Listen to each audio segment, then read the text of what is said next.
ಕಾಂಗ್ರೆಸ್ ನಾಯಕರು ಹಾಗೆ ಮಾಜಿ ಎಜಿ ಆಗಿರುವಂತಹ ಎಸ್ ಪೊನ್ನಣ್ಣ ಅವರು ನಮ್ಮ ಜೊತೆ ಸಂಪರ್ಕದಲ್ಲಿದ್ದಾರೆ. ಸರ್ ನಮಸ್ಕಾರ. ಮಾಜಿ ಸಚಿವ ಎಚ್ ಡಿ ರೇವಣ್ಣ ಅವರ ನಿರೀಕ್ಷಣಾ ಜಾಮೀನು ಅರ್ಜಿಯನ್ನ ವಜಾಗೊಳಿಸಿದೆ ನ್ಯಾಯಾಲಯ. ಮುಂದೇನಾಗಬಹುದು ಅಂತ ಹೇಳಿ ಸರ್.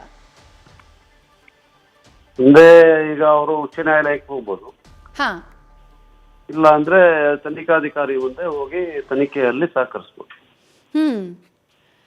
ಎರಡು ಅವಕಾಶಗಳು ಅವ್ರಿಗಿದೆ. ಓಕೆ, ಬಹುಶಃ ನಿರೀಕ್ಷಣಾ ಜಾಮೀನು ಅವ್ರು ಹಾಕಿರೋದ್ರಿಂದ ಮತ್ತೆ ಅವರು ಉಚ್ಚ ನ್ಯಾಯಾಲಯಕ್ಕೆ ಹೋಗುವಂತ ಸಾಧ್ಯತೆಗಳು ಹೆಚ್ಚಿದೆ. ಅರೆಸ್ಟ್ ಮಾಡುವಂತಹ ಸಾಧ್ಯತೆ ಎಷ್ಟು ಮಟ್ಟಿಗೆ ಕಂಡು ಬರ್ತಾ ಇದೆ ಸರ್ ಸದ್ಯ ಪ್ರಕರಣಕ್ಕೆ ಸಂಬಂಧಪಟ್ಟ ಹಾಗೆ? ಅಲ್ಲ, ಅದು ನಾನು ಹೇಳಕ್ಕಾಗೋದಿಲ್ಲ. ಯಾಕಂದ್ರೆ ಈಗ ನಾನು ಕೂಡ ಮಾಧ್ಯಮದಲ್ಲಿ ನೋಡಿದಾಗೆ ಹಲವಾರು ಪ್ರಕರಣಗಳು ದಾಖಲಾಗ್ತಾ ಇದೆ. ಇವತ್ತು ಕೂಡ ಅದ್ಯಾರು ಸಂತ್ರಸ್ತರೇನ ಎಲ್ಲೋ ಸಿಕ್ಕಿದ್ದಾರೆ ಅಂತ ಹೇಳುವಂತದ್ದಿದೆ, ಅಪಹರಣ ಆಗಿರೋದು. ಅದು ಅದರಿಂದ ಯಾವ ತರದ ಪ್ರಕರಣಗಳು ದಾಖಲಾಗಿದೆ, ಎಷ್ಟು FIR ಆಗಿದೆ, ಯಾವ್ದ್ರಲ್ಲಿ ಈಗ ನಿರಾಕರಿಸಿದ್ದಾರೆ. ಯಾಕಂದ್ರೆ ಮೊನ್ನೆ ಒಂದರಲ್ಲಿ ಅವರೇ ಹಿಂದಕ್ಕೆ ಪಡ್ಕೊಂಡಿದ್ದಾರೆ. ಮೊನ್ನೆ ಒಂದು ಜಾಮೀನು ಅರ್ಜಿಯನ್ನ ಹಿಂದಕ್ಕೆ ಪಡ್ಕೊಂಡಿದ್ರು, ಇದು ಬೇರೆ ಅರ್ಜಿ ಇದೆ. ಸರ್ ಇದು ಈ ಪರ್ಟಿಕ್ಯುಲರ್ ಪ್ರಕರಣ ಇದು KR ನಗರ ಸ್ಟೇಷನ್ ನಲ್ಲಿ ದಾಖಲಾಗಿರೋ ಕೇಸ್ ಸರ್. ಕಿಡ್ನಾಪ್ ಪ್ರಕರಣ ಇದು. ನನ್ನ ತಾಯಿಯನ್ನ ರೇವಣ್ಣ ಅವ್ರು ಹೇಳಿದ್ರು ಅಂತ ಹೇಳಿ ಅವರ ಆಪ್ತ ಬಂದು ಕರ್ಕೊಂಡು ಹೋದ. ಆವತ್ತಿನಿಂದ ಇವತ್ತಿನ ತನಕ ನನ್ನ ತಾಯಿ ಮನೆಗೆ ಬಂದಿಲ್ಲ ಅಂತ ಹೇಳಿ ಅವರ ಪುತ್ರ ಕಂಪ್ಲೇಂಟ್ ಅನ್ನ ದಾಖಲು ಮಾಡ್ತಾರೆ. ಪೊಲೀಸ್ನವರು FIR ಹಾಕುವಂತಹ ಸಂದರ್ಭದಲ್ಲಿ 364A ಈ ಸೆಕ್ಷನ್ ನ ಹಾಕಿದ್ದಾರೆ, ಜಾಮೀನು ರಹಿತ ಸೆಕ್ಷನ್.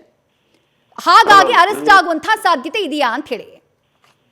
ಅಲ್ಲ, ಖಂಡಿತವಾಗಿ ಈಗ ಅಫೆನ್ಸ್ ಯಾವ್ದು 364 ಇದೆ, ಕಿಡ್ನಾಪ್ ಇರುವಂತದ್ದು ಇಟ್ಸ್ ನಾನ್ ಬೇಲಬಲ್ ಅಫೆನ್ಸ್, ಜಾಮೀನು ರಹಿತವಾದಂತ ಒಂದು ಅಪರಾಧ ಅಲ್ಲ.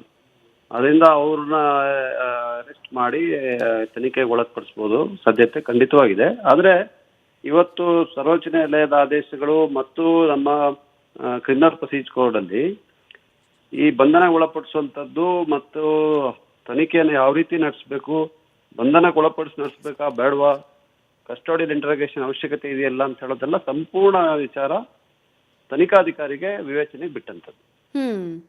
ಅದರಿಂದ ತನಿಖೆ ಅಧಿಕಾರಿ ಅವರು ಇವ್ರನ್ನ ಬಂಧನ ಒಳಪಟ್ಟು ಅಂದ್ರೆ ನಾವು ಅದನ್ನ ಕಸ್ಟೋಡಿಯಲ್ ಇಂಟರೋಗೇಷನ್ ಅಂತ ಹೇಳ್ತೀವಿ, ಅವಶ್ಯಕತೆ ಇದೆ ಅಂತ ಅವ್ರಿಗೆ ಎನ್ಸಿದ್ರೆ ಪ್ರಕರಣದ ಅಂಶಗಳನ್ನು ನೋಡಿದ್ಮೇಲೆ ಅವ್ರು ಖಂಡಿತವಾಗಿ ಅವ್ರನ್ನ ಬಂಧನ ಒಳಪಡಿಸಿ ಮಾಡ್ಬೋದು. ಎರಡನೇದು ಅವ್ರು ಸಹಕರಿಸಲ್ಲ, ಕಾನೂನಿನಿಂದ ಓಡೋಗ್ತಾರೆ ಅಂತ ಹೇಳುವಂತ ಭಯ ಇದ್ರು ಕೂಡ ಬಂಧನ ಒಳಪಡಿಸಬಹುದು. ಅದರಿಂದ ಈಗ ಅವರ ಆಂಟಿಸಿಪೇಟರಿ ಬೈಲ್ ಏನು ಇವತ್ತು ವಜಾ ಆಗಿದೆ, ಅದರಿಂದ ಅವರು ಬಹುಶಃ ಸರಿಯಾದ ಮಾರ್ಗ ತನಿಖಾಧಿಕಾರಿ ಮುಂದೆ ಹೋಗಿ ತನಿಖೆಯಲ್ಲಿ ಸಹಕರಿಸೋದು ಅಂತ ನನಗನ್ಸ್ತದೆ. ಅಂದ್ರೆ ಈಗ 364A ಹಾಕಿದ್ರು ಕೂಡ ಬಂಧಿಸಲೇಬೇಕು ಅಂತಿಲ್ಲ, ಅಗತ್ಯ ಬಿದ್ರೆ ಬಂಧಿಸಬಹುದು ಅನ್ನೋದಾ ಸರ್ ನಿಮ್ಮ ಮಾತಿನ ಅರ್ಥ? ಖಂಡಿತವಾಗಿ ಯಾವ ಪ್ರಕರಣದಲ್ಲೂ ಕೂಡ ಬಂಧಿಸಲೇಬೇಕು ಅಂತ ಹೇಳುವಂತದ್ದು ಇಲ್ಲ. ಆದ್ರೆ ಸಾಧಾರಣವಾಗಿ ಈ ರೀತಿಯಾದಂತ ಅಪರಾಧದಲ್ಲಿ ಈಗ ಕಿಡ್ನಾಪ್ ಕೇಸ್ನಲ್ಲಿ ಯಾವ ರೀತಿ ಪತ್ತೆ ಮಾಡ್ತೀರಾ? ಅಪರಾಧಿನ ನೀವು ತನಿಖೆಗೆ ಒಳಪಡಿಸೋದಕ್ಕೆ ಅವ್ರನ್ನ ಬಂಧನದಲ್ಲಿ ಇಟ್ಕೊಂಡು ಎಲ್ಲಿ ಕಿಡ್ನಾಪ್ ಆಗಿದೆ, ಏನಾಗಿದೆ, ಇದಕ್ಕೆಲ್ಲ ಕೂಡ ವಿಚಾರಣೆ ಮಾಡ್ಲಿಕ್ಕೆ ಸಾಧ್ಯತೆ ಆಗುತ್ತೆ. ಮತ್ತು ಪ್ರಬಲವಾದಂತ ವ್ಯಕ್ತಿಗಳು, ರಾಜಕಾರಣಿಗಳಿರ್ಬೋದು ಮತ್ತು ಅಧಿಕಾರಿಗಳು, ಉನ್ನತ ಅಧಿಕಾರಿಗಳಿರ್ಬೋದು, ಇವರೆಲ್ಲರೂ ಕೂಡ ತಮ್ಮದೇ ಆದಂತ ಪ್ರಭಾವವನ್ನ ಬೀರುವಂತ ಸಾಧ್ಯತೆ ಇರ್ತದೆ.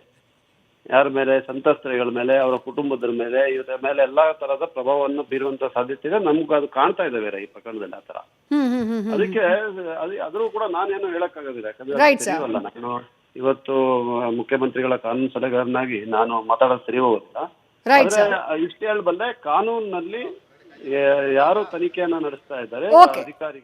Okay sir, thank you so much sir. News first ನಿರ್ಭೀತಿಯಿಂದ ನಿಮ್ಮ ಪರವಾಗಿ.